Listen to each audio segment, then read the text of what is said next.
In 1934, the drought had charred the Great Plains, baking Kansas, Oklahoma, and the panhandle of Texas. The days of dry, windy weather stretched into weeks, the weeks into months, the months into years. Still, the drought continued. And then came the grasshoppers. When the crickets came during the Dust Bowl, Mormon crickets, they were big, fat, ugly, black grasshoppers. I had never seen any like them in my life, and I'd lived there all my life.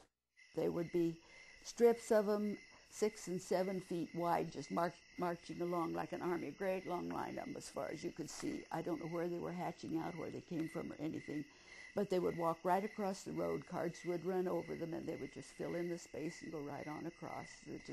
They never were interrupted.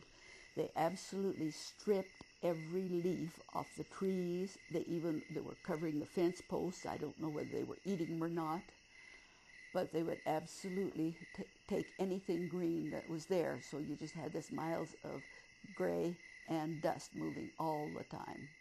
For many families, the grasshoppers were the last straw. Farm families looked at their land in exasperation. Hopeless and distraught, many farmers felt forced to abandon their farms, sell their belongings, and try to make a new start elsewhere.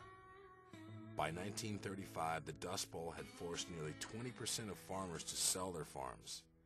In all, 2.5 million people left their homes behind them and set out to find a new life.